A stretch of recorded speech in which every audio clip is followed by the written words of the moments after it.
do it.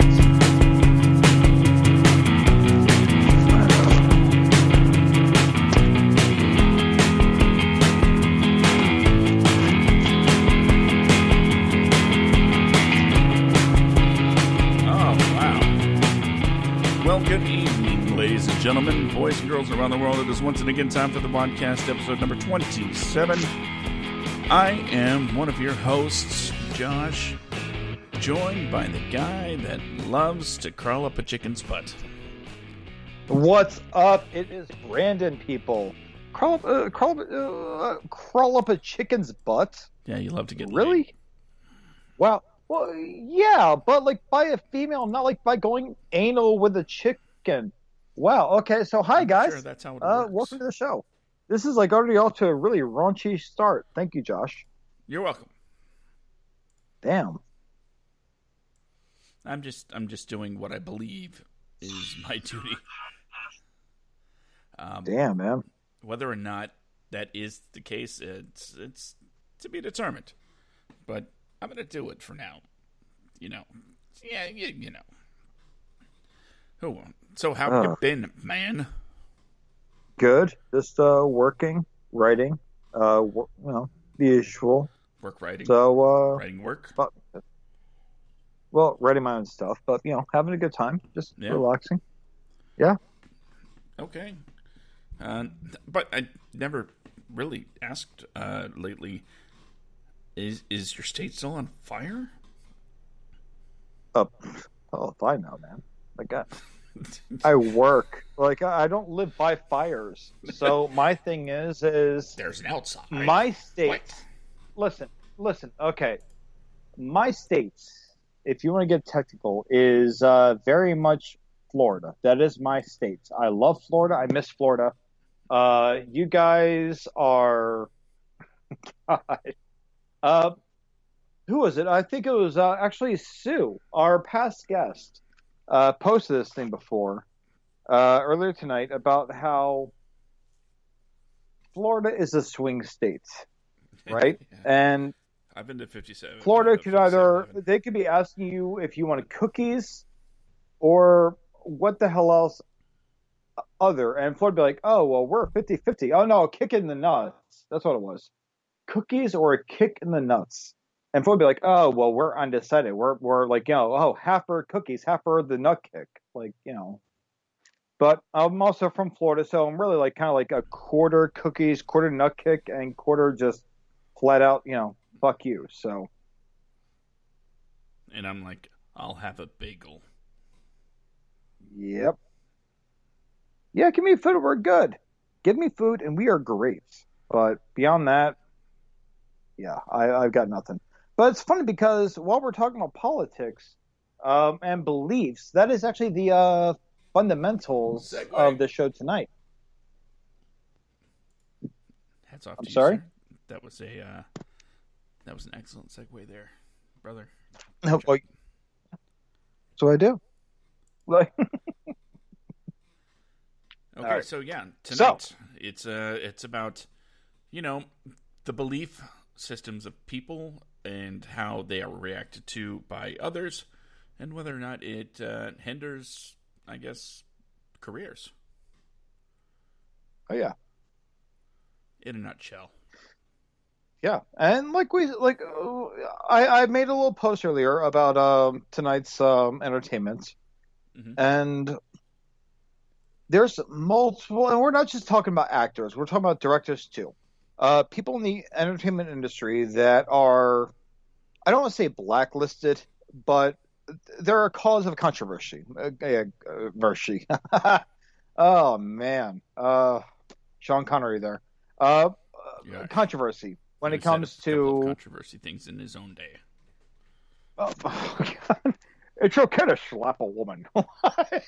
No, what he said was, well, there are worse things you can do than strike a woman with the back of your hand or something like that. But Barbara Walters even tried to give him a way out. He's like, I still believe it. Will you walk away and she's still going? Backhand the bitch. Like, Sean Connery, 2020. I'm not like saying like vote for him. I'm saying like that's just like the year I'm quoting him. By the way, he's my God. The things he said, like okay, And then I he gets don't. voted He's sexiest like man the alive. angry. He's like the angry grandpa. When he was in his 40s, he was still like the angry grandpa. Just who he was. But no, it's like the thing is that there's a lot of directors and actors right now. Mm-hmm. Between John Voight, Chris Pratt, Roman Polanski, Ricky Gervais, Woody Allen, Harmony Korine. If you don't know who he is, he wrote the movie Kids when he was in his early 20s, and it's what put him on the map. And he, if you've ever seen Touristas in 2006, he wrote and directed that. Um, Okay. but uh, Mimona Decore, I think, the woman who wrote and directed Cuties. We've discussed it, but mind you, it's not about Cuties. We're talking about directors and actors. And then Robert De Niro, and of course, the most infamous of the entire list, Harvey Weinstein. Now, these people all have one thing in common. No, it's not like allegations or anything like that, but it's controversy. That's the big thing tonight. These are pariahs of the film industry right now. Now, I can't say about the writer director of Cuties because her career is still too new. Yeah, it hasn't even I started can't yet. say. It has, but it started on a very, very controversial note. So that's why I added her to my list of people to talk about. But yeah. So let's go ahead and get the show going. And happy Friday night, everybody. But yeah. So Josh, where do you want to start, buddy? First, I want to say hi to Sue. Oh, Glad you could hi, Sue. join us in the chat there. And I if should you're in open. the chat, make sure you say hello. Yeah, I really should open like Facebook live here, but I suck at life sometimes, so I didn't do it. But I'm doing it now. Hi, Sue. I can't see you, but hi. Gotta get her back on the show soon. I miss hanging out with her. She's fun. Mm-hmm. Do you not concur, Josh? I Hmm. went. Mm-hmm. I'm just. Wow. I don't know why you keep saying former guest when at this point we should say friend of the show. Friend of the wow. Listen to you. You twist my words against me. You throw me in the bus. Damn. That's What a what you douche. get for believing in whatever things that you believe in that might be different than for me. Oh, I don't know. Decency, Josh. Well, decency there. See, I'm not down with that. I don't really know where to start because there are so many different angles at play here. People are kind of upset over either political leanings, religious beliefs, or quote unquote ambient driven rants. You know, yeah, people are kind of garbage, and being a celebrity is no exception sometimes. But you know what? Yes. You know what? I'm looking at the list of names that we have advertised here, and why not start with a really, really easy, a layup, if you will. Okay. Woody Allen. Oh, he's a piece of shit. He okay. Here's the thing. Woody Allen to me, he's yes, he's come out with some good movies. I'm not going to say he has not. I don't know He's if I've come ever out with seen one. some really good films. But as far as a person goes, a human being, you don't adopt a girl and then marry the girl. That is some creepy shit to me. Now, you know me, Yeah, Josh. My political views are very much fuck the government, both sides. For the people, I'm good. What's best for you, what's best for me, what's best for everybody else, I'm all for it. the government should not hold as much control over people as they should, in my mind. Like, at all. Not one bit. They shouldn't choose. Okay, let me put it this way. You and I, at the age of 18, 19, 20 years old, can go get a vasectomy. Maybe, I think 21. I don't know the exact age, but 21 is the very much oldest. Mm-hmm. You and I can go get a vasectomy, right? Okay. Now, this is the most political you'll ever hear me get on this show right now. Josh, you and I can go get a vasectomy, or any person in the country right now at the age of, any guy rather, I'm sorry, at the age of 21 years old can go get a vasectomy. And that's fine. Women are not allowed to go get their tubes tied until they're of a certain age with consent of the man that they're married to. Should they choose at this point, like, I don't want kids now. Like, well, no. Women, your bodies are your choices. Like abortions. People are like, oh no, abortions are evil. Get rid of Planned Parenthood. Planned Parenthood does so much more than just abortions. Yeah, it's like abortions are the smallest amount. The contributions that Planned Parenthood has had towards abortions, it's such a small, minuscule amount towards all the other services they provide. They're not pro, like, yeah, let's suck that like baby out of you kind of thing. They're like, oh, well, let's see what we can do for breast exams or whatever else, gynecology, all these things for women. Planned Parenthood does their part to make sure women are taken care of. All these things go on, right? Now, when it comes down to the down dirty nitty gritty of all things,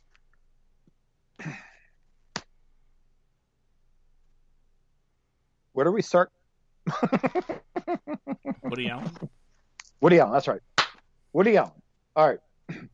This man adopted a child, mind you. People are so pissed off about cuties. Woody Allen adopted a child and married her when she was of legal age to get married. Mm-hmm. This goes all the way back to, and Josh, you and I had this conversation earlier. No, I'm sorry. No, you and I have not. Like yesterday, Danielle and I, my girlfriend and I, had this conversation about Kanye West. God damn. Yeah, Kanye West, that idiot. God, I believe I can fly. What's that singer's name? R. Kelly. R. Kelly, and Aaliyah. They got married when she was 15 years old, right? Mm-hmm. How long were they? He was 27 years old. 27. Biologically speaking, he could have fathered her. And if you listen to R. Kelly's songs throughout the years, not ones that he sang, but ones he's written that other people sang, they're kind of creepy. But and some of the ones he sang too are kind of creepy too. But the point is that Woody Allen, brilliant director, brilliant writer. I'm not going to like knock his talents at all. Him as a person, oh God. Such a sick guy. What are your thoughts, Josh? Well, it's funny you should ask, because the unusual point of most of these things is Woody Allen, and all of this went down. When did everything happen with Soon Yi and what was it, Mia Farrow? 90s, I think. 90s, I believe. I don't know, man. Like, just it should have never really happened. Here's the thing: if you adopt a kid, don't marry that fucking kid. That kid is your child. Like, hey, yeah, check out my baby. I can't wait to fuck it. Like, no, it's a child, man. It's how it works. You adopt a child because you want to rear, not literally rear that child, but to raise the child. You want to be a parent to that child. You don't want to adopt a child in hopes of one day fuck. That's how it works. And it's a real crapshoot, isn't it? You don't know what they're going to grow up to look like. Yeah, speaking of rearing a child, it is a crapshoot. But you don't take the crapshoot to rear the child. No, well, the Like point I was, if they're in the bedroom, does she call him daddy? Like, I mean, like, it's such a fucking weird thing, man. let's see, they adopted in 19. No, hold on. Mia Farrow and Andre Previn adopted Soon-Yi in 1977, so he wasn't involved in the actual adopting. What was she involved in? Let's see. Mia Farrow's, I guess, previous marriage. Okay. Go ahead. September. Oh, wait. In 1992, Farrow found nude photographs of Previn in Woody Allen's home. Allen, 56 at the time, told Farrow that he had taken the photos the day before, approximately 2 weeks after he had sex with her. So, I'm sorry, was she not related to Woody Allen in any single legal standpoint whatsoever? I thought she was his, adopted daughter. If she was his adopted daughter or, step-adopted daughter, whatever that was, I'll forgive it. But at the same time, it's still kind of weird. How old was she when these... Hold on. I'm getting so ahead of myself here. Let's see. This is deep. Well, I don't want to say deep. That sounds pretty weird. This is investigative journalism.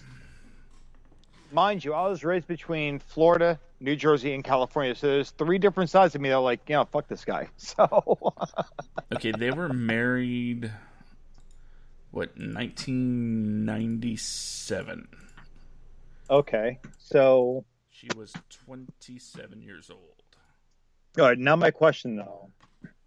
My question is, what were their relations way beforehand? What is her direct tie to him? 92. If she was born in 1792, 22. She was 22.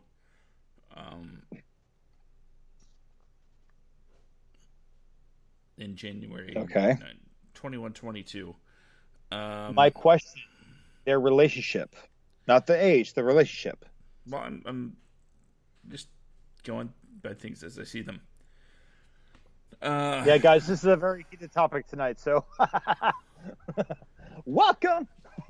In August 1992, Allen said in a Time magazine interview, "I am not Soon-Yi's father or stepfather," adding, "I've never even lived with Mia. I've never in my entire life slept at Mia's apartment, and I've never even used to go over there until my children came along 7 years ago." So he was never 92? like a father figure to her. But she was okay. So 92, 7 years prior. You're down in the back. How old was she in 92? 22. Okay, so she was 12 when she met him. No, I'm sorry, 12, 13, 14, 15 when she met him. Let's say 15, right? Let's see. Her first friendly interaction with Woody Allen took place when she was injured playing soccer during 11th grade. So 16-ish. How old was he? In his 40s? 56. You're making me do math. Yeah, he was like 48. Yeah, that's creepy as shit, man. Of course it is. Hey, that's a really hot 15-year-old out there, 16-year-old. Yeah, I guess she kicks that ball. Thank God I'm a celebrity. Again, brilliant writer, brilliant director. I'm not going to say otherwise. Talented out the wazoo. Well, you're looking this shit up. I just make the posters up, okay? So, no, it's a WADcast about writers, actors, and directors. And he's both the letter of the two there. So, It's all three. The thing is that, it's one of those deals where he was involved with this kid. Keyword kid. Sometimes she was what's the word? Oh, that's right. Kid. Child. Teenager. And then they end up having this. And they're still married, right? Yeah, I believe so. Yeah, it's a little fucking creepy. So, at some point, you have to ask yourself, like, where is the line drawn there? Now, granted, I'm not going to say that he was gung-ho about some 16-year-old, 15-year-old at the time, because that may not be the case. Yeah, from all accounts, it looks like above board, what was going on was they waited until she was older than 20. Okay. They waited 5 years at least, thank God. Yeah, piece of shit. Sorry.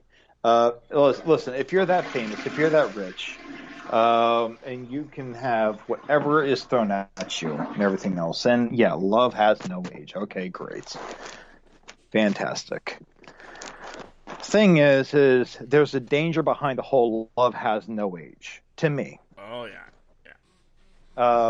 Again, you and I spoke about this right before the show, or maybe during the show. R. Kelly and Aaliyah. She was 15 when they got married. He was 27 years old. She was 15 when they got married. Do you honestly think someone like R. Kelly is going to hold out to marriage? I doubt it. I doubt it. Yeah, but to go back to Woody, my question that I wanted to pose, do you remember the last time he was nominated for an Oscar? Nope. Okay, so all of this stuff went down in, as far as the paparazzi and, him actually being considered scandalous. 92? Okay, so now that you know everything that happened in 92, just ballpark, when do you think he was last nominated for an Oscar? Oh, God. Give me a second.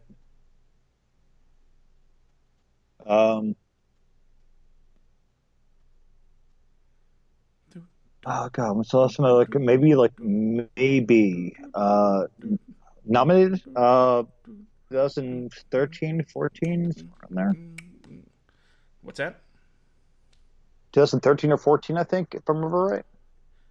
Yes, 2014. He was nominated for Best Writing, Blue Jasmine. And as a matter of fact, since, we'll say, 1993, he has been nominated 8 times, and won once for Best Writing Original Screenplay. So, when it comes to career, this didn't seem to have much effect on the product that he puts out. No. Yeah, honestly, here's the thing. Mind you, everyone listening, this show is based on our own personal thoughts. Now, my opinions of Woody Allen is that he's a piece of shit as a human being. And it's largely due to this marriage situation. I only look at the fact that he was involved with this girl, his wife, rather, I should put it that way, since she was a teenager. You know what, Josh, honestly, best way to put this is that it reminds me of It's Always Sunny. Have you watched It's Always Sunny in Philadelphia? I've seen most of the first season. Okay. Well, you need to watch more of it. This reminds me of Dennis, who is a creep and a predator in the very best standpoint of terminology. Okay.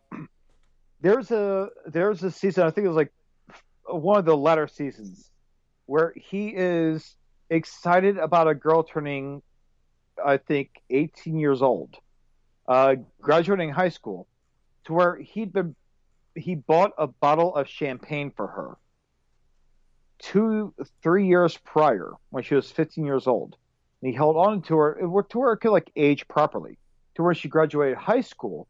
He could celebrate her graduation with her because, as he put it, it's an investment in her future, in their future together. He just wants to fuck her. That's the entire point of it. But to him, he would buy the champagne. He'd go say hi to her and joke around with her in the store and everything else because he's a man whore in the show. Mm-hmm. And he's waiting for her to turn 18. And every character in the show thinks it's so creepy. But he's okay with it because he's not doing anything until she turns 18. But he's, to everyone else, all they're thinking is like, well, he's showing interest since she's 15, 16 years old. At that point, the character's like in his like early 30s, I think. And someone points out, like, well, you could have fathered her. It's like, well, I could have, but I didn't, so she's not mine, so it's still fair game. So, yeah. Either way, so Woody Allen is a big one for me. So, your thoughts, personally, Josh, what do you think about Woody Allen? I'm honestly, his situation is really... what's a good word? Weird comes to mind. Kind of sick. Like you said, being there with someone almost... I don't know. Before I read all the details, the word that kept coming to mind was grooming. Like he was grooming her to be whatever. But again, I wasn't there, so my judgment is... I don't know. I've never... Maybe I should see a Woody Allen movie to judge whether or not this affects my opinion on his work. His movies are actually very, in my mind, his movies and his writing they're both brilliant. That's where like I'm at like a loss of words for him. Now, let's just move on from Woody Allen because we have more than just him. And we don't have to get through this whole list. But we have plenty on here. We have Woody Allen. We have Jon Voight, Chris Pratt, Roman Polanski, Ricky Gervais, Harmony Korine. If you guys don't know who that is, he's the guy that wrote the movie Kids that came out in the 90s. And he's a director. He came back. He had some personal issues, very private issues regarding extensive drug abuse and everything else in the late 90s. And he slowly he lost himself, but he got himself back on track. And he did some things. He wrote and directed Touristas in 2006. But then you have I want to make sure I'm pronouncing this right. But Memona Dokuri, she's the one that we spoke about this. She wrote and directed Cuties. And it's funny that those two come side by side because they're like mirrored images of each other. One is loaded on sex and disease, and the other one's loaded with like sexual choreography. But one's involving two male best friends, and the other one's involving a lone female lead who is trying to find herself. Now, on top of that, then you have Robert De Niro, who I put on there because of the whole I want to punch Donald Trump in the face during the award ceremony and everything else. He's very outspoken against Trump. And the biggest one, Harvey Weinstein. Now, the whole topic tonight is pariahs of the entertainment industry, and is there controversy surrounding them justified? Now, Woody Allen, I will always say yes. Yeah, if not justified, it's always worth a closer look. Now, I'm not one of those like, oh my God, Kitties was sexual pedophilia. Like it wasn't. Now, yeah, is it a pedophile's wet dream? Sure, but you know what? Listen, I like women. I love women. I'm very much a heterosexual man. does not mean that I don't have my preferences. Doesn't mean that there's certain body types that turn me off. I don't know how pedophiles work. I'm not going to even begin to entertain the idea of defending them. If you're a pedophile, I'm sorry. If you're acting on it, you're a piece of shit. Just let me say it again. If pause. You're acting on it, that pause was crazy, man. I'm sorry, buddy. If you're acting on pedophilia, you're a piece of shit. Period. If you're seeking help, because I look at pedophilia as a severe mental illness, I don't have sympathy for it, but I can address it for what I think it is. It is a severe mental illness. If you're seeking therapy, I wish you the very best that therapy can offer you. I do. I hope to God it doesn't end with you having a bullet in your fucking skull. If you're trying to better yourself. Now, if you're one of those guys that defends things, or even if you're not like one of those guys that tries to defend things, but if you throw words like pedophile out there for people that watch, so much as simply watch things like Cuties to get an idea of what the story's about, you're a piece of shit. If you're one of those guys that absolutely defends it on every level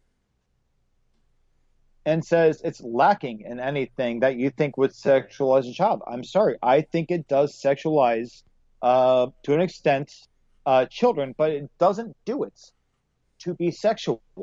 It does. The film itself does it to raise awareness towards that sexuality that these girls deal with that is not touched upon enough, that is considered taboo. Movies about boys jacking off and trying to impress older women and everything else, that's okay. Movies about girls learning how to dance in provocative ways to win a contest that is not a twerking contest but a dancing contest, and trying to sexualize themselves because that's what they feel they need to do to be taken seriously based on what they see on social media and the internet and everything else. If you're one of those guys like, oh, well, this is what this is about and it's not about them doing this, then yeah, I'm sorry. You're not a piece of shit, but you're dumb as fuck. You need to watch the movie. It's not what the movie is. But when it comes to people like the actual predators in the industry, let's talk about Harvey Weinstein. Multiple actresses have come forward over the years. Rose McGowan. I look at Rose McGowan as the modern day Corey Feldman when it comes to raising awareness for what's been going on in the film industry and what she's dealt with. Like Josh, how many times have you seen someone on Facebook on a Rose McGowan related post talking about how she's just full of shit? Since Rose McGowan is somebody that I actually do follow on Facebook, a lot. And I would love to have her on the show. I really would. I would love to have her on here so we can talk to her about this, and Corey Feldman too. Because honestly, I think that they both have dealt with their own different experiences of being prey to the predators in Hollywood. Mm-hmm.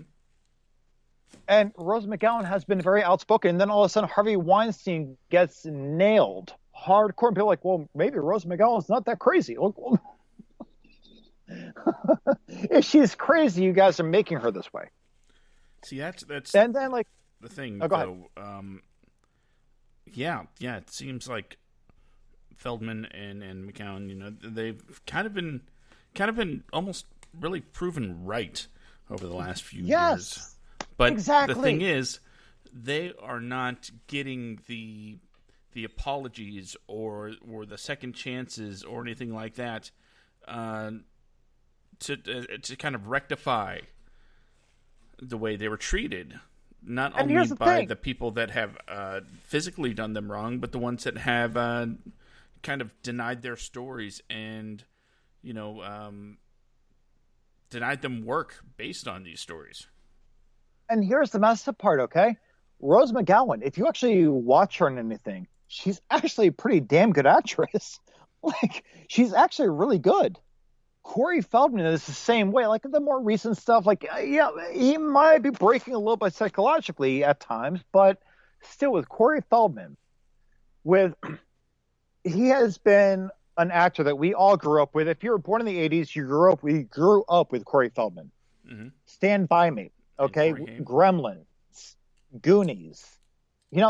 For God damn the hell of it, the original Teenage Mutant Ninja Turtles movie and the third one, he was Donatello. This is Corey Feldman's voice you're hearing. This is a man who has grown up seeing the insides and outsides of the industry, as has been Rose McGowan, but she started later than Corey Feldman did.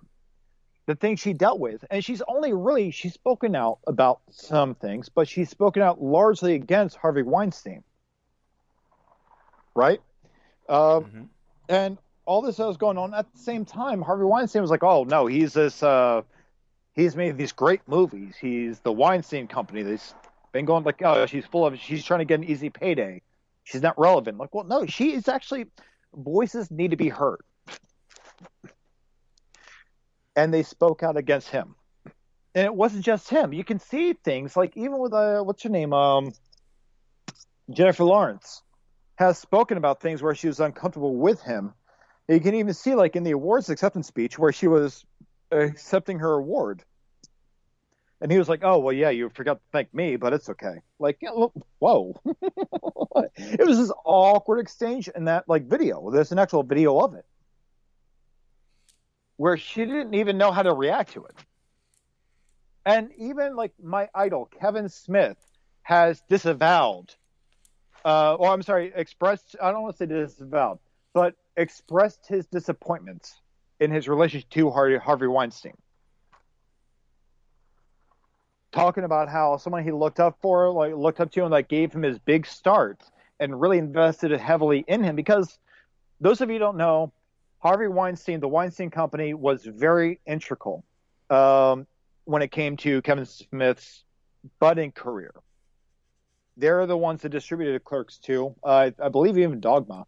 Miramax was their former company. Mm-hmm. Clerks. Which, Clerks. Jay and Silent Bob Strike Back. There's a whole scene where, like, and they make fun of Miramax in a few of the films. Mm-hmm. As like a sign of respect to Harvey Weinstein. In those films, so like Jay and Silent Bob Strike Back, you see like a whole thing with like them filming Scream, where the orangutan is the killer.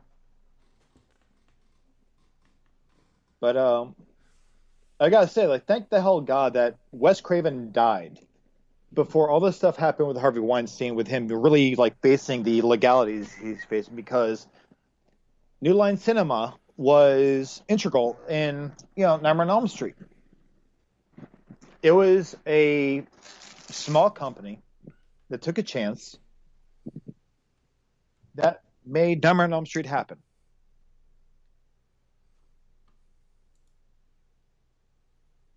And Harvey Weinstein's name will forever be attached to it.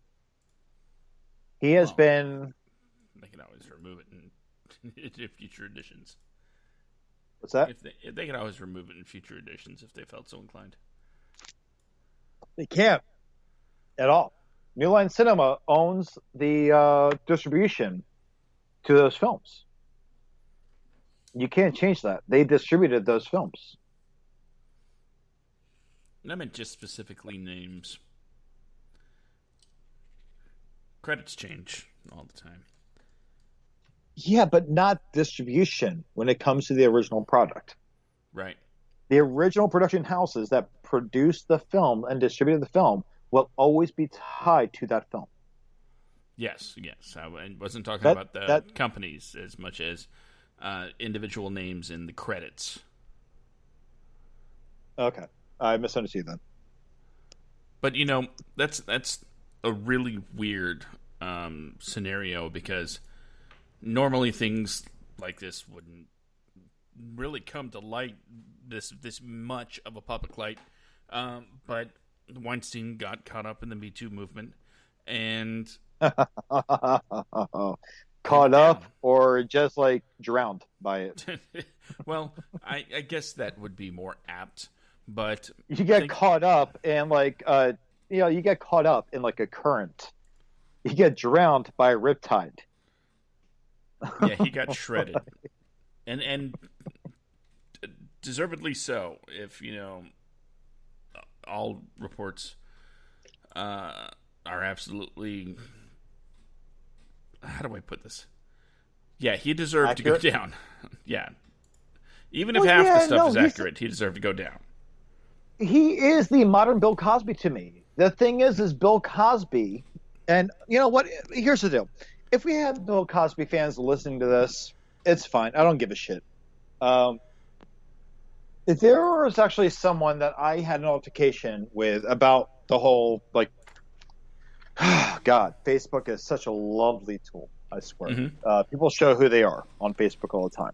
Yep. I look at Bill Cosby as a piece of shit. Now, not to say that I didn't like the Cosby Show growing up. I loved that show. Like, I love the Cosby Show. Like, I mean, I look at Cosby, I'm thinking like things like Ghost Dad, Mm-hmm. Meteor Man, things I grew up on, like Jello, for fuck's sake. Like, things I always tied Bill Cosby to.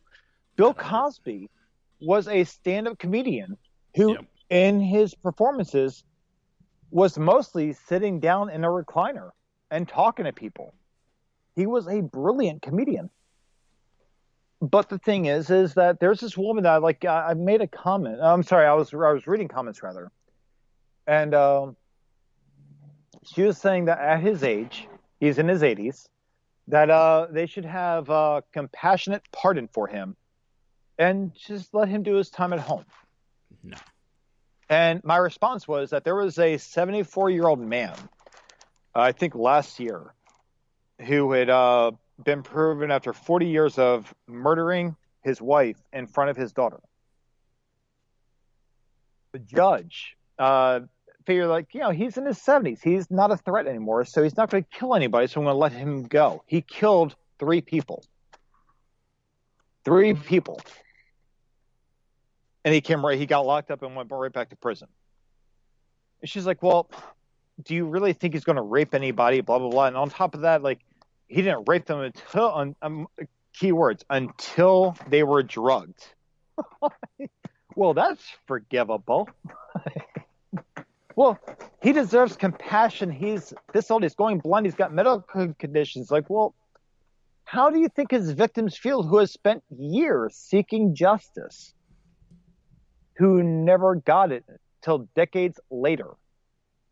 Now he's in prison, but now you want him to go home because he's 80 some odd years old. He's going blind. He's got medical conditions, and the chances, keyword chances, of him ever acting on his, condition are so low. Well, yeah, you're taking it's a gamble. Chance, gamble, same description. You're taking a gamble.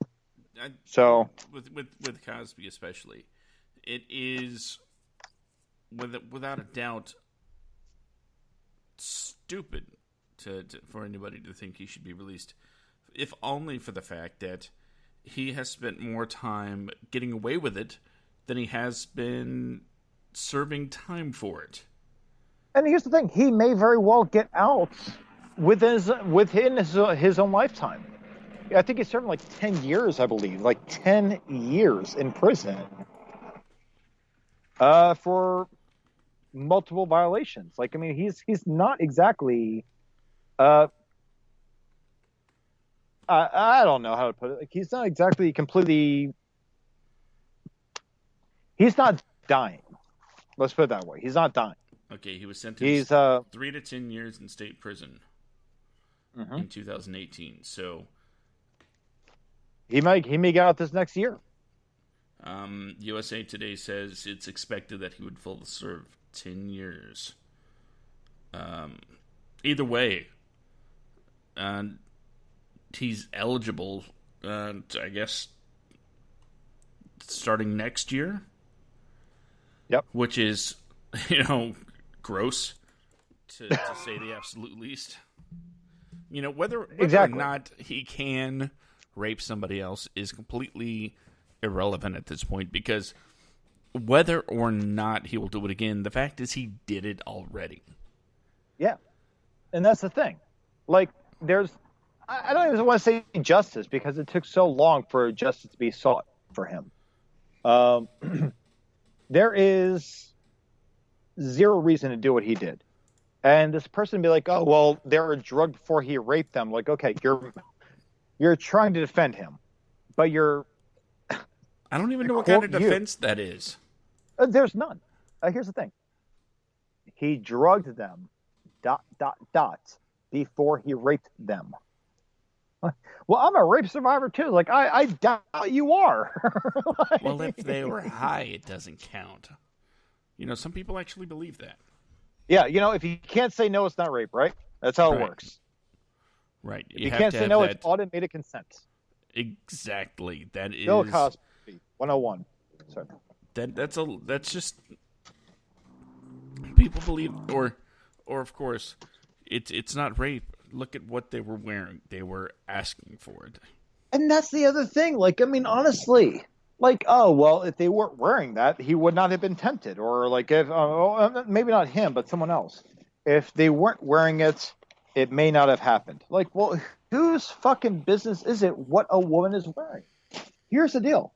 Flat out, hey, maybe I should not forcibly shove things inside of this woman if she says no. That's that's a good rule of thumb there. Don't just seems to make sense to me. In anybody that doesn't want in them. Exactly. Like, if you have a woman that says flat out, hey, no, it means, guess what? No. Oh,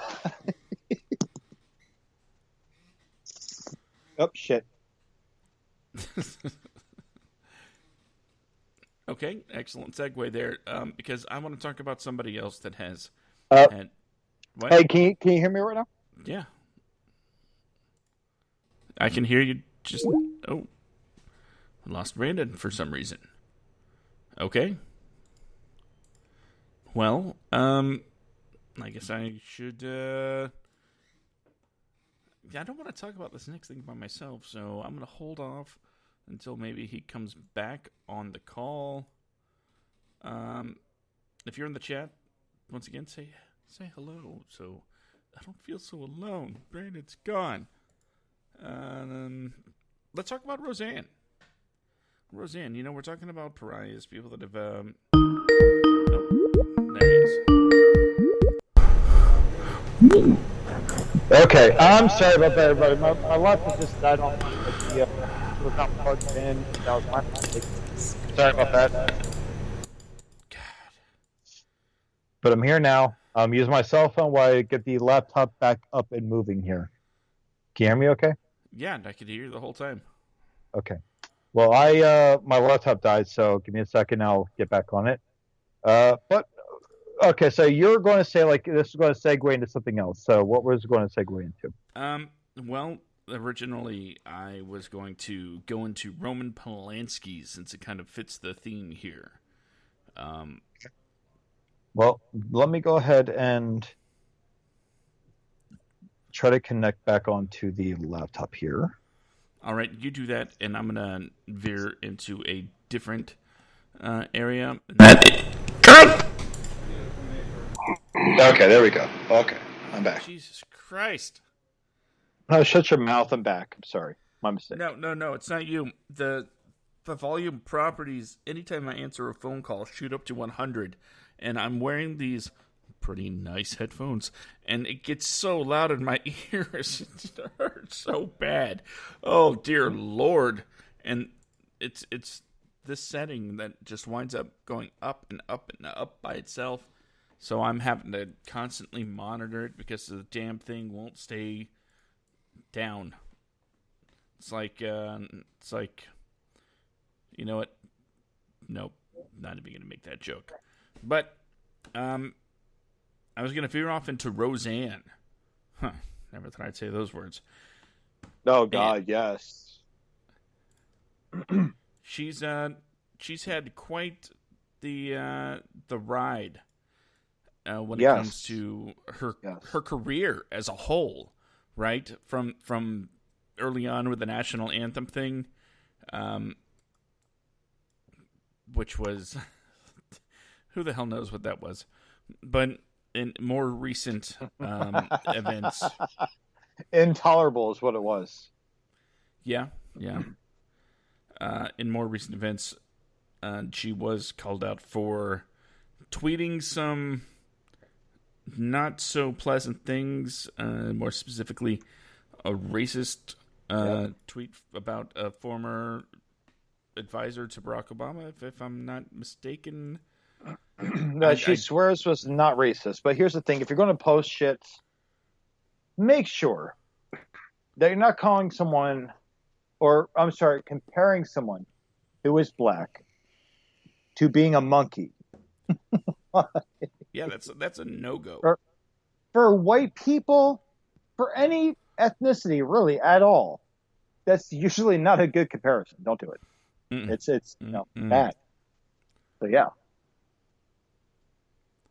And for some of you that think, well, First Amendment and blah blah blah blah, yeah, there is that whole First Amendment thing, and the thing is, and I feel like this shouldn't need being said, but it absolutely does. You can say what you want, and if you're one of those people that feels like you should be able to say racist things in public and everybody should be cool with it, you know what? I'm just going to say this. Don't listen to this show. Oh, yeah. Because we'll definitely offend you. Well, no, not you won't, people. But I will. Oh, you're the sweetheart here, buddy. Again, mom and dad, I'm dad. That's why you give like the uplifting final message. You're like, oh, well, the only thing getting in your way is you. I'm like, don't do stupid shit. Brandon's like, I don't need the competition. Stay out. But, well, no, the thing is, Roseanne, though. Yeah, her show was canceled the same day. It wasn't even that was canceled. Her show, yes, it was canceled. But it was brought back without her. Yeah. And renamed with the same characters on the same set, the same producers, minus her. And her name is not even used once. The only time they mention her is your mom. That's how she's brought up, is your mom or your sister. I think Roseanne was brought up like maybe once or twice, like the actual first name.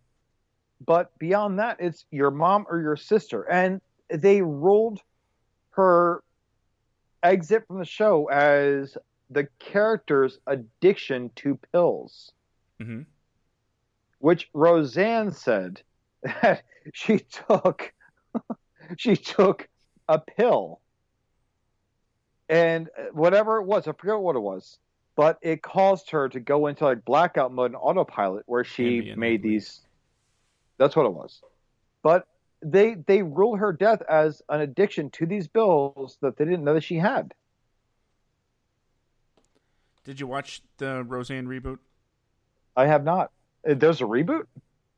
Yeah.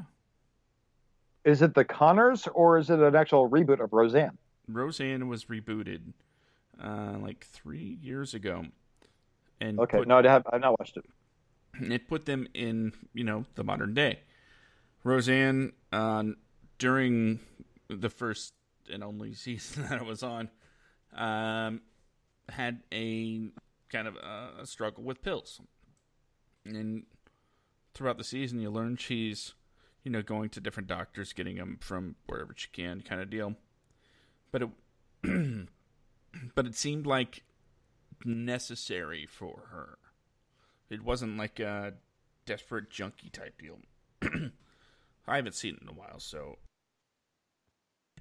I might be remembering some things wrong. And then the tweet happened, and Roseanne was canceled. And shortly after that, the network and the producers got together and they said, you know what? There's no reason to fire everybody. So they just used this storyline that was actually already in progress, as far as the pills go, and had everything happen off screen. And when they came back, the show was The Conners, and Roseanne was dead. Weird things happen in the off season, eh?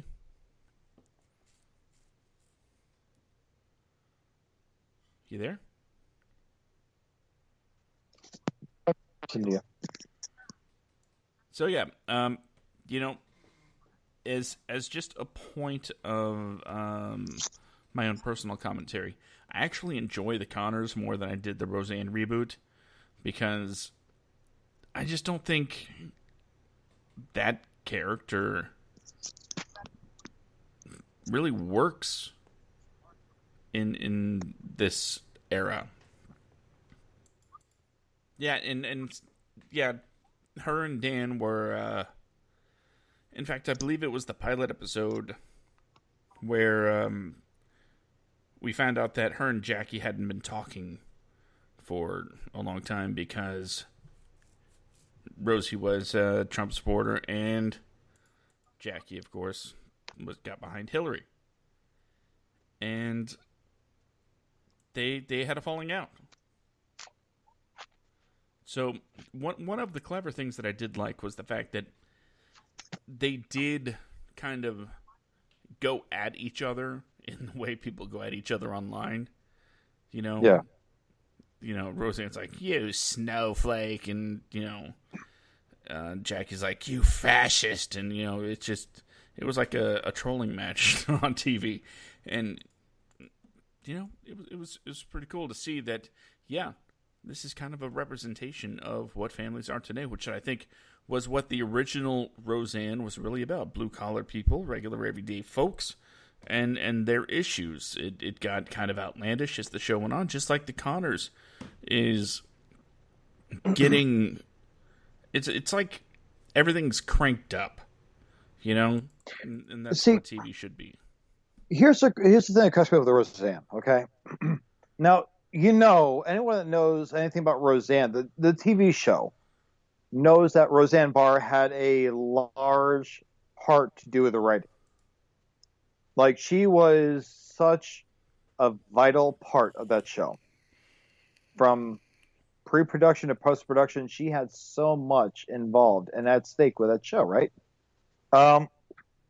There's an episode from years ago, 90s status, where there was a door-to-door politician. And he was trying to get votes. And the character grills him over the rise in taxes and everything else. And, people are like, oh, well, that didn't age well. I'm like, well, and I'm thinking, like, why didn't it age well? I think it actually aged perfectly. We're seeing the next stage in the raping of America. That the beginning started, as I look at it in this episode, the beginning politician, how he was conducting himself, regular people who are fucked by the system, voting for a guy who promised to bring jobs back, promised a better healthcare system, promised the end of wasteful wars, all this stuff. None of it has happened. And this is the one time you'll ever hear me discuss my politics. I'm sorry. If you're listening to the show and you support Donald Trump, I will not judge you. But fuck Donald Trump. I'm sorry. Jobs have not been increased. The jobs have been the supposed millions of jobs that have come out this year. Guess what? Those are jobs that are reopening most likely. And Josh, you don't have to add to this. I don't need you getting any backlash here. I'll take it. Here's the deal. He's doing shit. The healthcare plan. Where the hell's the healthcare plan? Okay? These are things Roseanne would have gotten pissed off about in the 90s. Wasteful wars. I'm not going to even blame anything on Trump on that era. There's no wasteful wars on Trump. This goes back to George W. Bush and the war we're still having. Like, 19 years later, we're still at war. The war on terror has been going on for 19 years now. Uh, it's a never-ending war. Republicans will back this thing as a fantastic thing. Yeah, war on terror. Democrats will like, and this is where I agree with them. Like, for what? Terror is always going to exist. We need to stop playing world police. Democrats say that. Some Republicans even say that. Team America was, it was a satire on the idea of being world police. Hence the name Team America, World Police. And nothing's changed since then. But either way, so all this goes on. These are things that Roseanne was so passionate against back in like the 1990s, and I know that views change. Ways I've joked about have changed. I don't use word derogatory terminology as a way of joking around anymore because I just realized that it's just so distasteful, and I don't respect it anymore. I'm in my late 30s, man. I'm about to be 38 in like less than 2 weeks, so my lingo has drastically changed. So I get that beliefs can change too, but everything that she brought down on her head, she brought down herself. She did it to herself. And to blame something like, I don't know, pills, Ambien,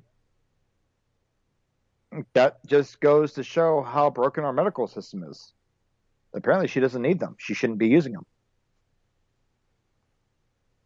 But it just cracks me up. Like the whole thing, like just, again, I'm sorry everyone for the political rant there. I'm not a Trump supporter. If you're going to get bent out of shape and call me a liberal, I didn't vote Biden. I voted neither Trump nor Biden. Who did I vote for? None of your damn business. I keep that private. It's my beliefs. But you voted for me, Well, the last election, Homer Simpson got the ballot for me.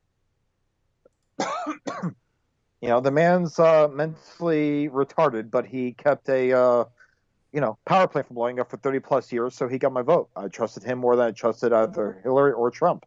So I'm for the people, But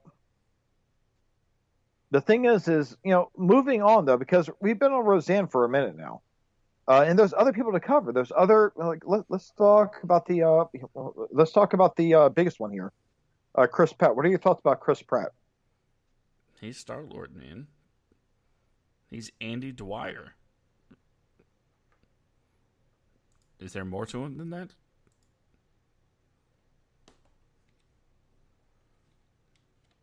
What was that, buddy? I'm sorry.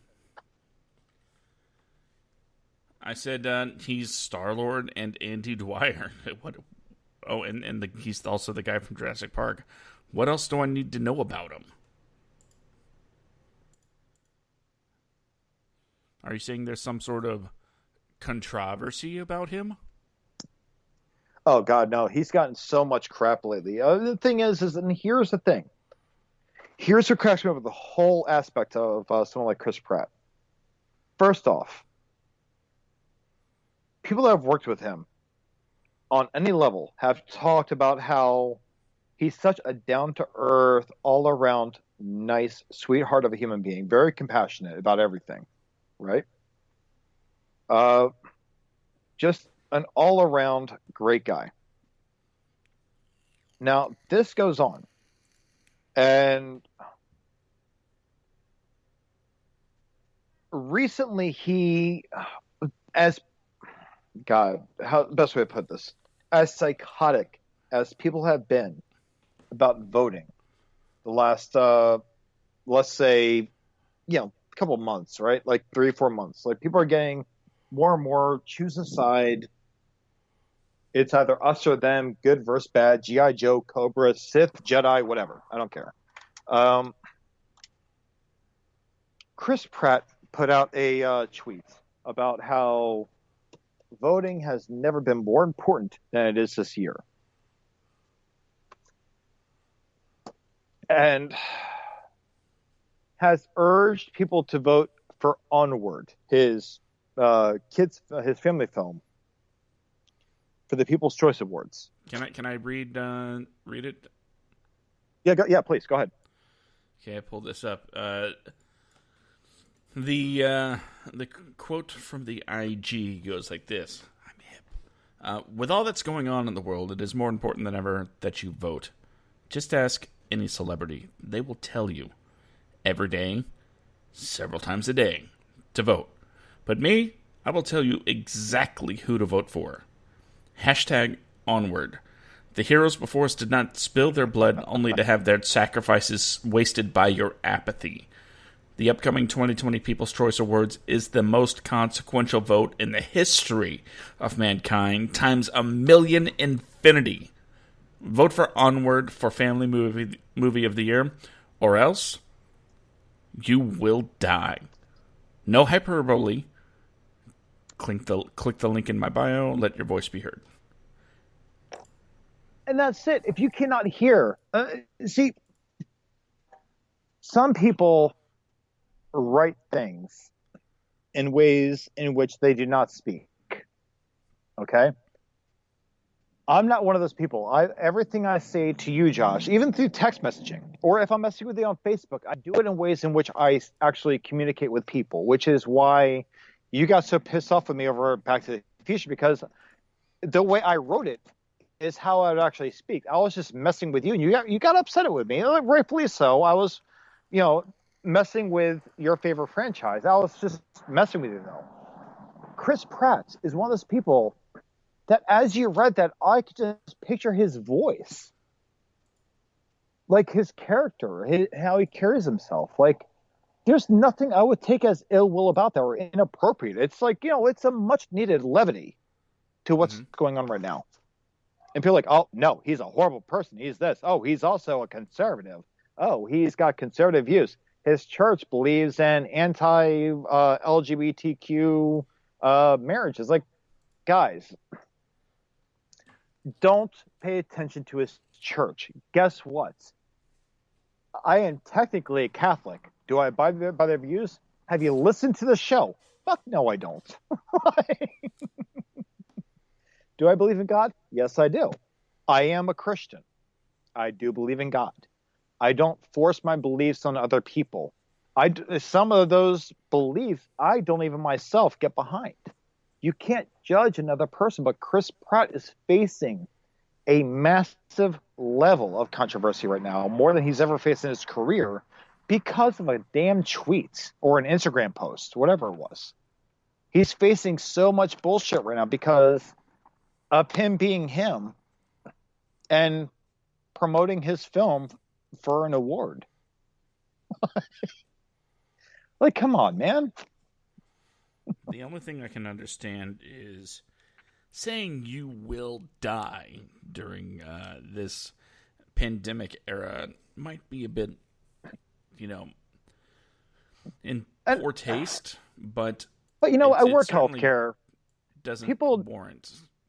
But people die, and I'm not. You know what? Here's the thing. You ask me, I say, wear the mask. It's a piece of fabric. Your freedom is not at stake.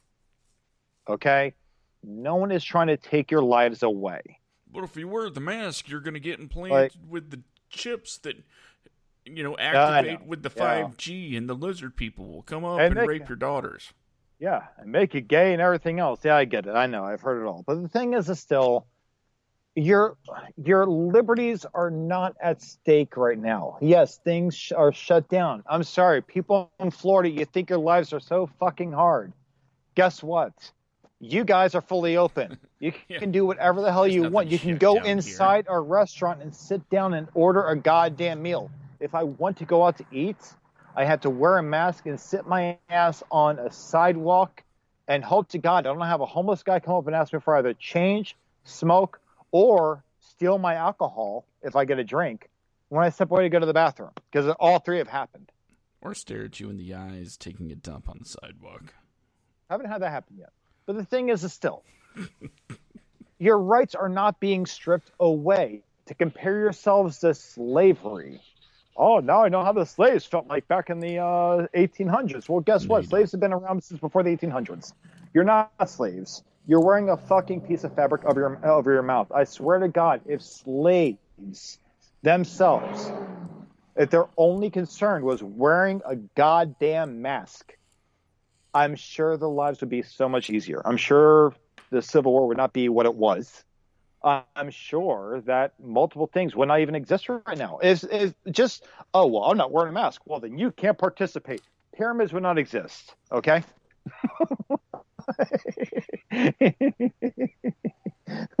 Well, I'm not going to wear a mask. Well, then you can't lift an 8-ton boulder. Oh, well, I guess I'll go home. Well, I guess you will, sir. I'll talk to your manager.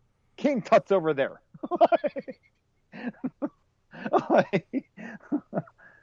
Come on, people. But the thing is all this that goes on, you can't jump to conclusions. And here's the thing. Here's the other thing. Like, people that support the cops. Oh, well, police aren't all bad. You can't lump them together. Guys, not every leftist is saying Chris Pratt is a horrible person, okay? You can't lump them all together. It's not how it works. Okay? You give and take. You give your philosophy, you have to take your philosophy. If you honestly think for a second that every single leftist is saying that Chris Pratt is a horrible person because he has this belief, that's not the case. No more than you saying Black Lives Matter people are all anti-cop, which they are not. And that cops are unjustly lumped together because of the actions of a few versus actions of most. Like, guys, most leftists don't give a shit about things. Like, most leftists that I know own guns. My mom and my stepfather are both very, very, very, very, like, leftist people. Can we stop using the term leftist? No, I'm not going to, because that's what's used so much. But I mean, this country doesn't even have a left party.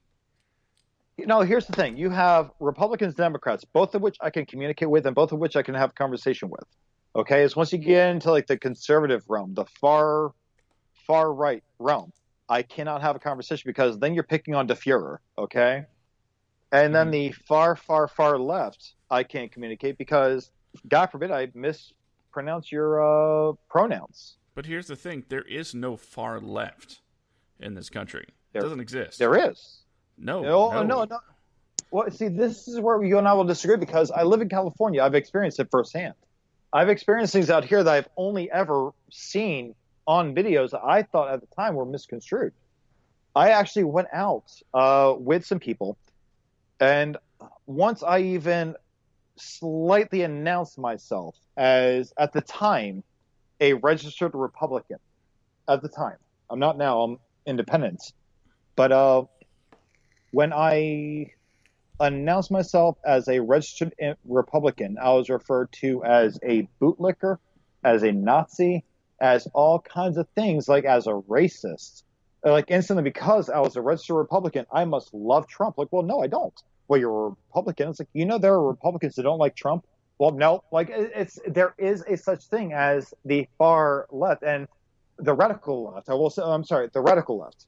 And when I say the radical left, I mean like the far way into the outfield liberal, like, you know, sides of things, which does exist. These are things I have no problem discussing because I see them firsthand. Okay, now, how would you describe somebody from the far left? Completely illogical, same way I would describe someone as a far right. You cannot logic nor reason with them. They're two sides of the same coins, much as are Republicans and Democrats. Now, Republicans and Democrats are political affiliations. Now, the far left and the far right are ideals. They're beliefs. They do exist. Liberalism is a belief, as is conservatism. Now, Democrats, Republicans are a political affiliation. Now, my thing is I'm right there smack dab in the middle of all this. I don't have any affiliation or any personal belief other than just don't be a dick. I'm very much for the progression of people in general. If you're a guy, you want to get married to a guy. A girl wants to get married to a girl. If you're a guy that feels like you need to get a sex change to where your body more appropriately identifies to what your sexual identity is, or vice versa, a female that wants to do the same thing, do what makes you happy. I'll fully accept you on any level. But like once you start outwardly like just like downright attacking people because of just an affiliation of some sort not matching up to yours, and they're automatically damn evil. There was a college, I think, in Washington State a few years back, uh, where a professor. It started with a professor disagreeing, and it turned into the campus, which was government run, being taken over by some of the students with baseball bats. What was it? That's what was it? It was over a teacher saying that all white students had to. Oh wow, we are straying so far away from our show tonight.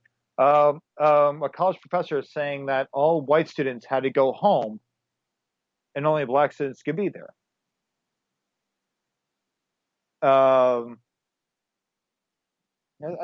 I might be getting this wrong. It was either all white students went home or all black. I think it was all white students had to go home for the day, and only black students were or students of color were allowed on campus.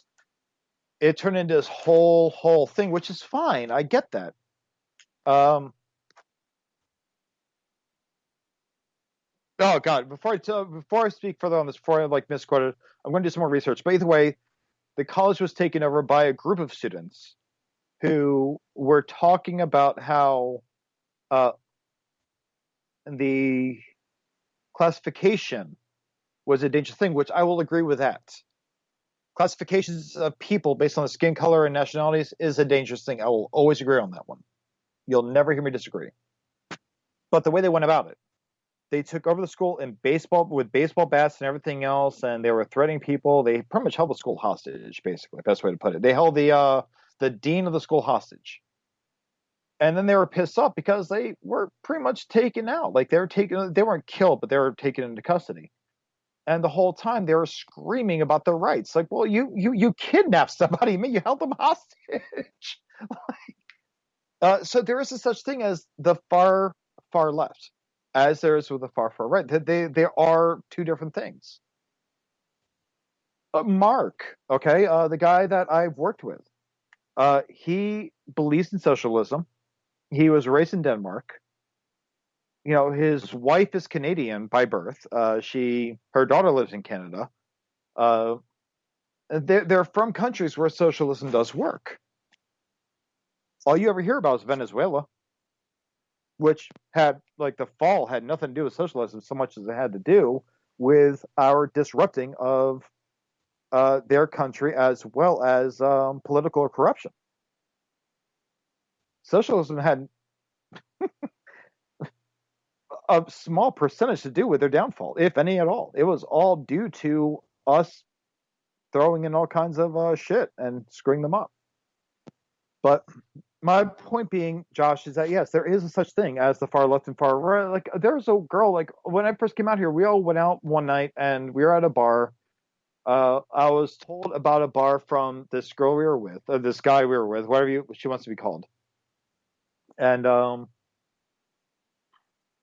20 minutes later, my buddy that I'd known since college brings up the same place. I'm like, oh yeah, she was just saying that. Mind you, not an ounce of bad blood all night long. All of us joking, bullshitting, laughing hysterically, all of us at each other at the same time, having a great time. No ill will, no hard feelings, no nothing. My buddy brings up the same bar. I was like, oh yeah, she was just talking about that to me. Like all of a sudden, all of a sudden, did you call me a she? Like, my first introduction to the non-binary culture or mentality, sexuality, whatever you want to call it.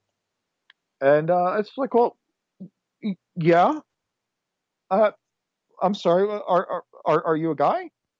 Like, I didn't mean to offend you. It's like, my pronouns are them, they, or their, and you're an intolerant piece of fucking shit for not even asking me. I'm done with you. And she walks away. I'm like, whoa.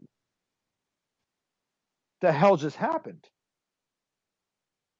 Like it went from like 0 to like 100 in like less than a second. Like no idea where this came from. And before I try to approach this person, and the first thing they say is, "Well, you're an intolerant conservative piece of shit. I don't want to talk to you. You're a piece of fucking shits." You know, like I know you're a Republican, so you're conservative. You hate gay people. Well, I was like, well, I'm sorry. My cousin Ernie is in fact gay, and he's a black man. I was raised with him. I love him to death. Like, why would I ever, for a second, hate another person for who they love and what race they are, or how they identify with themselves? I don't hate anyone. Well, you hate me. It's like, well, I don't like you because of how you're coming off.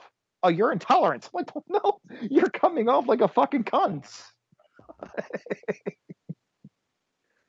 How dare you use such a discriminatory word to describe me? Like, well, because you're acting like one. Like, I don't have a filter. I don't have that in me. Anyone who listens to the show knows I don't have that. Hence why you're hearing these words now. But I'm hearing all about how the Democrats have solved everything all the time. Like, well, no, the Democrats have brought about some of the best economies this country's ever had in the recent years. I won't negate that whatsoever. You get a conservative in the House or a Republican in the House, chances are the economy's going to go to shit. You know, Nixon, Reagan went to shit. Bush Senior, oh God, Clinton did great things for the economy. He wasn't a great person, but he did great things for the economy. George W. Bush came in, destroyed the economy again, tanked it. Obama came in. I didn't like him. He actually did pretty good things for the economy after he left. I started seeing the advantages of the economy after he left. Never liked him, but interims here, and the economy didn't crash because of COVID. It's been going on since roughly around January, February. It's been going on for a while. So that's when it actually was listed as being in a recession again. Republicans. But my point, Josh, is that yes, there is a such thing as the far left and the far right. They both do exist. There's a whole grayscale. You see it every day, even like in the entertainment industry.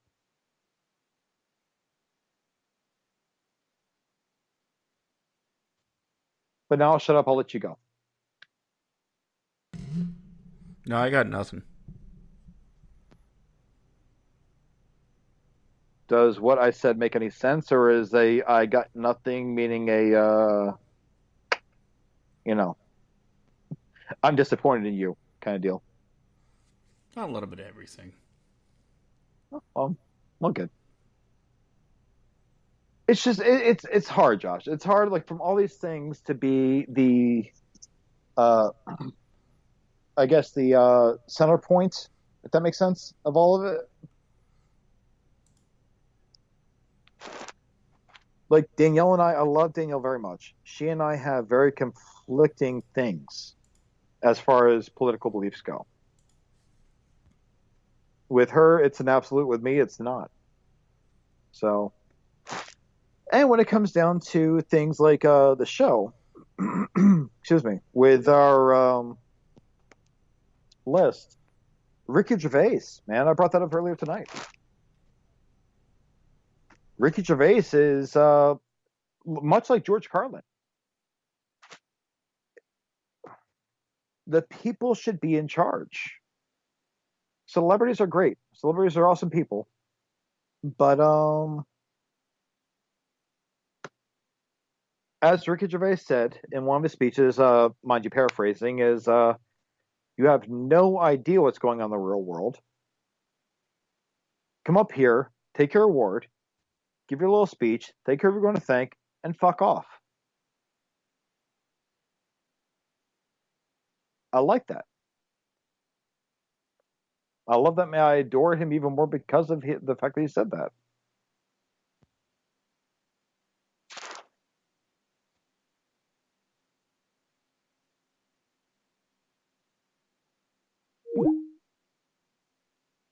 Anyway. Josh, what else you got, bud? Yeah, I don't have anything. Gotta have something. Mm-mm. Of this list, there's no one else you want to talk about at all? I no. We've talked about the sexual preverts, the political preverts, the ones that are. See, that damn microphone keeps going up by itself again. Let's see, the ones that were Ambien riddled. You went on an 18-minute. Would you stop speech? timing me, you dick? Was that about the leftist thing? I'd say it started about 3 minutes before that, when we veered off into the political arena. I'm sorry. Politics is just like a hot topic for me. That's why I try to stay apolitical with things until it gets brought up. Because I can go on for days about how dumb it all is.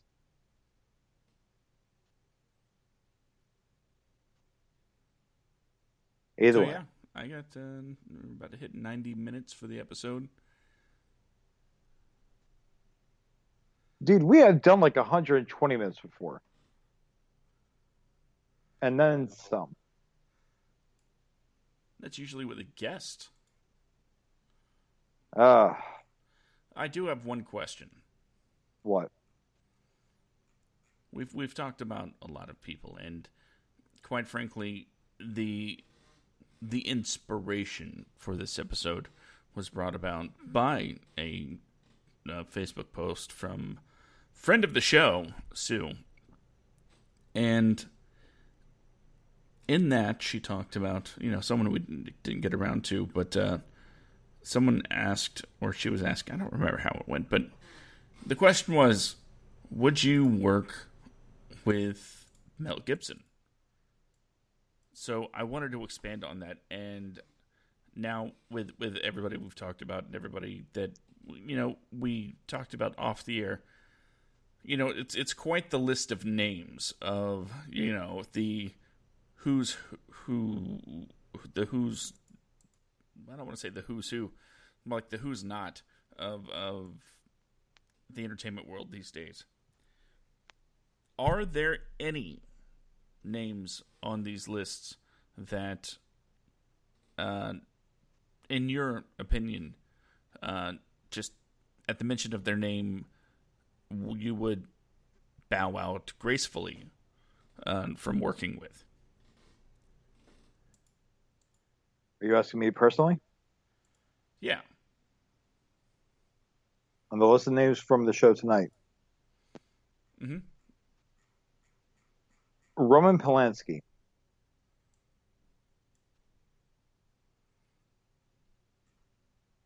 In a heartbeat. I think it's probably like a mix or a tie between Roman Polanski and Harvey Weinstein. I would never work with either one of those two. Ever. I think it's important to note that the two that you named are two that actually have, how would you say, legal issues with their sexual exploitations. Yeah, that's a good way to put it. It's less of a speculation and more of a, this has kind of already been proven. So yeah, it's not about, well, I am not going to work with someone that's accused of something. Well, sometimes people get accused of things and they didn't actually do it. Crazy, I know. Sometimes people can be innocent. But in these two particular cases, the two disqualifiers that you named,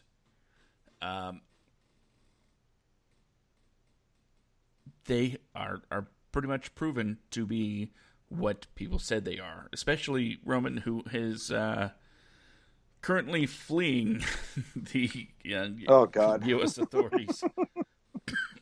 Again? He's been in a constant state of fleeing for several decades now.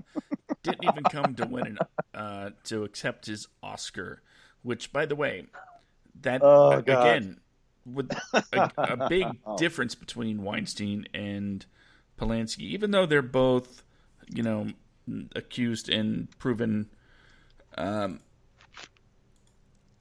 wrongdoers, guilty. Guilty. That's a good summation.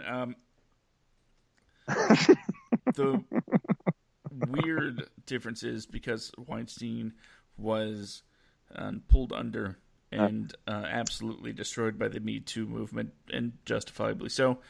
Polanski is still revered, and people still line up to work for him, apparently. Well, see, I think the difference is that Roman Polanski, his main focus is directing, right? And Weinstein is producing. So for some reason, he could be a really down, dirty producer and a really scumbag producer and be, just disgraced. And granted, while the masses don't approve of Roman Polanski, a lot of people, like, God, I don't want to say the commoners, but people that aren't aware of the ins and outs of film, you can say Roman Polanski, they'll know the name somewhere. But like, oh, well, I've seen one of his movies. Like, well, do you know about him? Diddling children. Oh no, I don't know that. Isn't he a wrestler? No, that's Roman Reigns. Oh God. Yeah, basically Roman Polanski can skate kids. by on his lesser known raping kids name, because, like you said, not everybody's going to be familiar with his work. Well, they'll know his work, but they may not necessarily know him by name. Whereas Weinstein was front and center, headline after headline after headline. His name was in your face, and I believe that more people would be upset about the Roman Polanski thing if it was, more in your face, especially if something like that came out now. The guy would be seriously, nobody would want to work for him. But because it happened when it did, and stories fade away. Dating back to the 80s, right? The 70s and 80s? Something like that. Back then, like in the point, the point being, he was able to get out of the country and let everything die down. Don't get me wrong, the authorities have not let the story die down. They're like, so Roman, you gonna be coming home anytime soon, buddy? Huh? Well, yeah, that's the thing that cracked me up. Like, the U.S. government's like, oh yeah, come out here and accept your award, get your Oscar. We want to arrest you. We want to arrest you when you're accepting your Oscar. Like I said before the show, I said, everyone listening, I said this to Josh before we did the show. I was talking to him. I told him, like, that's like if someone is ready to beat their kid's ass over something, like if someone's going to discipline their child. Sorry for you people. I don't believe in disciplining children with a belt or anything like that. I get it. I do. But it's for parents that will discipline their kids with a belt. The way I was raised with my father and his grandparents, with his parents and my aunts, his sisters, that'd be like my dad or my grandma or my aunt being like, no, come here. I'm not going to whip you. Here's a piece of chocolate. Come get your pieces of chocolate and you can eat it in front of me while they're holding the belt. Like, the ass whooping is coming. So you're not going to go for that delicious peanut butter cup that they're waiting in front of you. Or, I don't know, Mounds if you have a nut allergy. I don't know. Chocolate. Whatever. Man, this has been a very loaded episode, man. Well, you warned everybody from the jump. It would be. So everybody was properly warned. So those are the only two names that you would absolutely say. But just for the sake of argument, we'll say you'll be like, your offers are gracious and that's cool, but I'm afraid I'm gonna have to pass.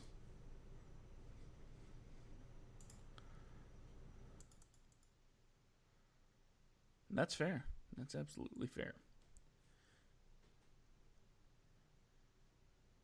Even though Woody Allen. Woody Allen's someone good to work with?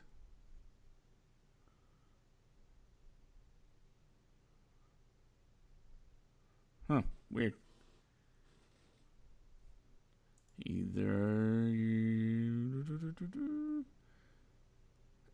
Sorry, I'm sorry, I had that on mute. No. Yeah. As I said it, like, I don't respect Woody Allen as a person. So no. I would never work with him. I respect his work. I respect his films, his writing, and everything else. But no, I would not work with him. Okay.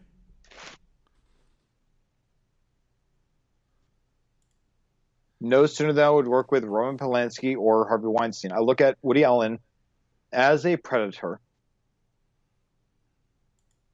Like, and there may be things that have happened with him that caused that relationship. And I will even say so much as I may be naive to a few things. I may be ignorant to a few facts. I will openly admit that. I don't know Woody Allen personally. I don't have an invitation to see into his personal life. So I've got to say no. I would not work with him. What about you? Would I work with Woody Allen? Yes. I have no idea. I've never seen his work.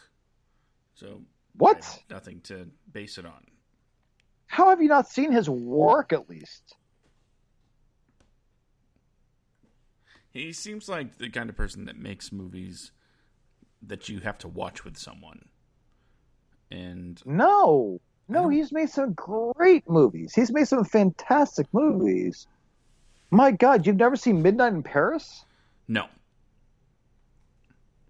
Are you kidding me? You know I'm not. Josh. The hell, man? As a matter of fact, I have my my Letterboxd pulled up. By the way, if you want to find me on Letterboxd, Skit Comic. And you can find out all the other movies that I should have watched by now but haven't. Are we ending the show right now on this topic with Woody Allen? No, I don't think so, because there is another thing that I want to get to. Oh, well, I did see Radio Days. Okay. The thing is that he's done a lot. He's done a lot with like activism, with film itself. There are things I respect about him, about what he's like done for the industry. Okay. And honestly, it's like if directors had their way, we wouldn't let films be tampered with in like any way at all. They wouldn't be broken up for commercial or shortened or colorized, or we would have like fought things without success, and now colorization because it's so horrible and preposterous. Like, just I don't know, like, damn. The presumption that colorizers are doing the director a favor and bettering the product is, I don't know how to even put it. Like, just it just seems like a transparent attempt to justify the mutilation of art for like a few extra dollars. But these are things that he's talked about. He's focused on film preservation. Like, I mean, him and Martin Scorsese created the Film Foundation. Okay, it's like an organization that collaborates with film studios to restore prints of old or damaged films. Woody Allen and Scorsese like founded this. They created this whole thing. Allen even sat on the Foundation's original board of directors. Like, and he sat on there with like Clint Eastwood, Stanley Kubrick, Francis Ford Coppola, George Lucas, like numerous prolific directors. Steven Spielberg, Robert Redford. They were all on this board. These guys all met to discuss this. So Woody Allen, like as a person involved with film, has my utmost respect, but it's so I don't know. It's like a catch-22 with Woody Allen. As an artist, my utmost eternal respect for his integrity and dedication to the art of filmmaking. As a person, fuck him. And it sucks to say that. It really does. I would love to be able to give him more props as a human being. But as an artist, holy hell, dude. This guy has my utmost admiration. But not enough, based on his personal life, for me to ever want to work with him. Okay. Does that make sense? Yeah. Is that like a good argument? It's like, to tie this to something else that I'm very familiar with, pro wrestling, right? Yeah. There's a guy. His name's Chris Benoit. I'm pretty sure the name rings a bell for you, the non-wrestling observer. He murdered his family and committed suicide. So, naturally, no one's going to talk about him. Here's the thing. He is one of the greatest to ever step foot in the ropes. Yeah. So the question suddenly became, when do you separate the art from the artist? Now, in certain situations, people find it very easy. Like, Roman Polanski has fans. They don't like what he did, on his with his personal life, but his work continues to be honored and adored. Yeah, that it is different than a double homicide, right? Especially when one of those people killed is a child. Well, yeah. But that's the question. Where's the line when it comes to separating the artist from the art? Because there are so many things that people have done. Mel Gibson, the person that started this whole thing off as far as the idea for this, the concept for this episode, he got drunk, said some very anti-Semitic, sexist, racist things, and became a Hollywood pariah. Nobody wanted to work with him. And some people saying, he's apologized. He's good now. And other people say, no, the things he said you cannot dial back because they were that extreme. So where's the line? It's like then you have but see, the line is, and it all comes down to, as any art, everything is subjective, even with taste in people. It is no different than if a friend of yours is dating someone that says some stupid shit all the damn time. Trust me, I'm one of those people. I say stupid shit all the time. But the things are, and what I say, Josh, you know me. How often do I say things that would be offensive to people by today's standards? All the time? Always?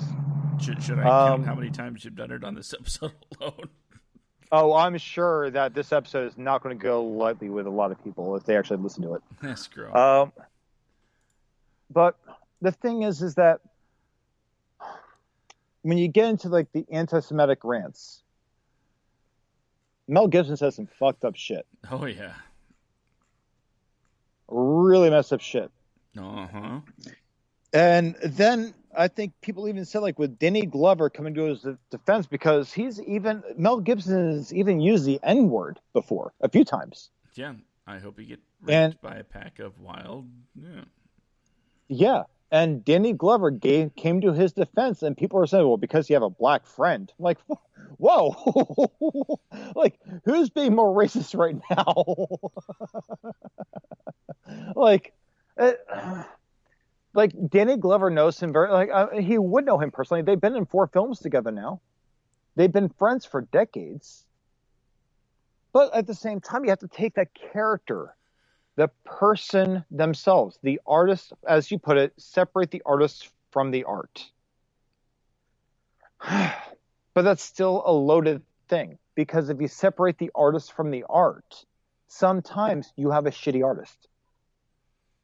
Mel Gibson, to me, is a very preachy artist.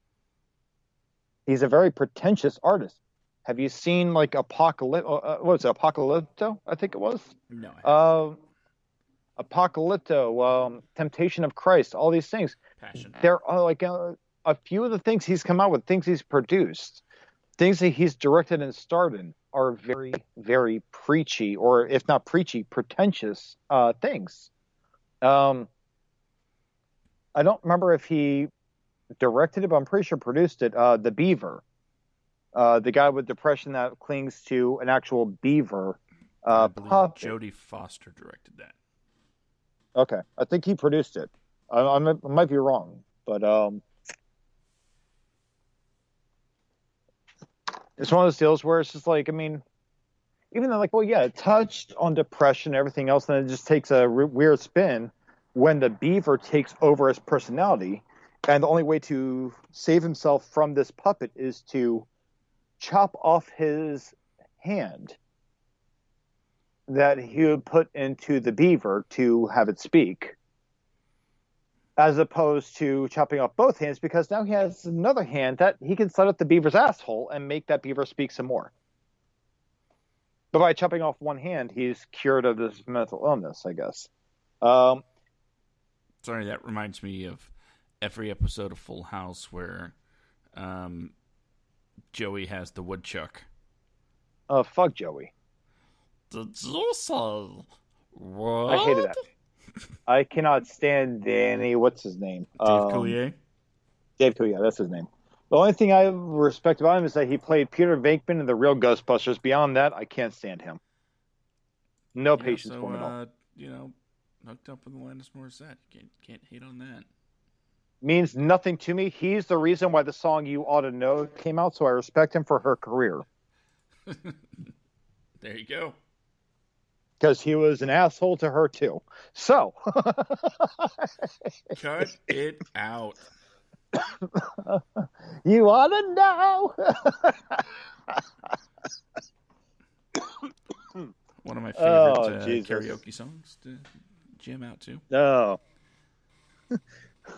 And the thing is, like, was she good down on you in the theater? I was like, whoa, Uncle Joey. Were you doing Bullwinkle impressions? Like, what the hell, man? Come on, yeah. Ricky. That's the spot right there. My God.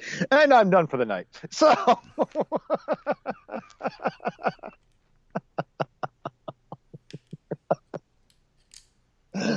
Are you really done for the night, or are you just saying you're done for the night? I think I'm done for the night. I'm going to stop there before I get too far into it.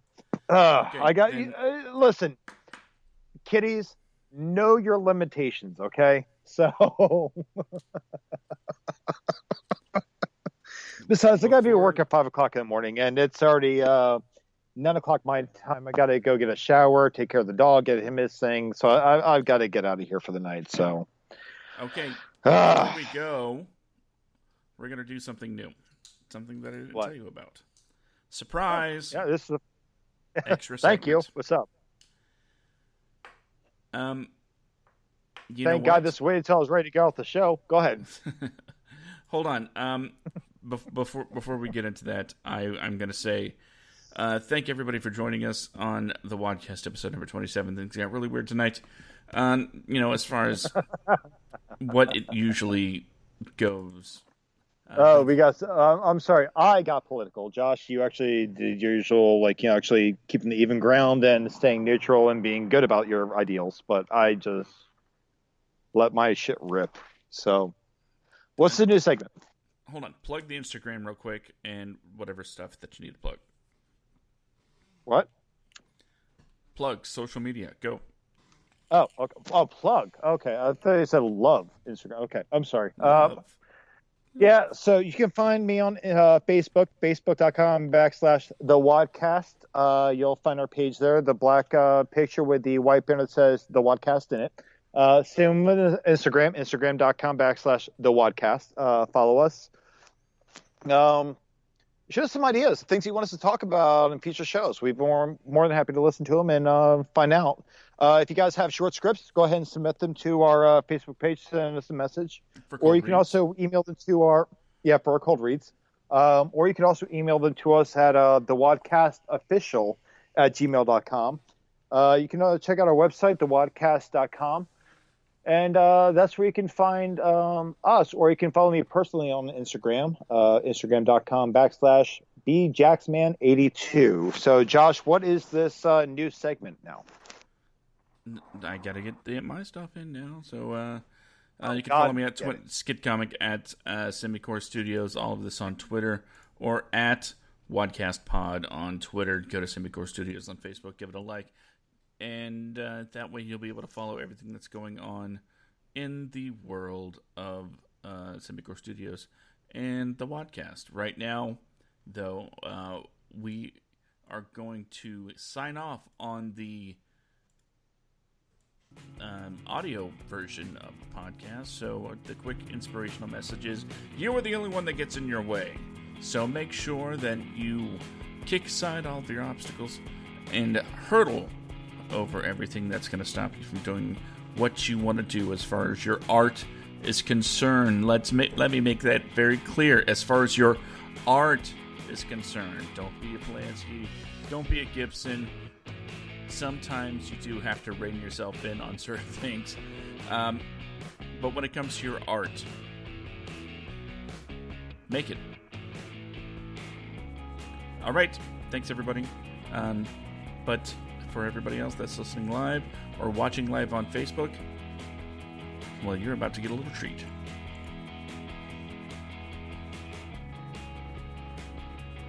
What's the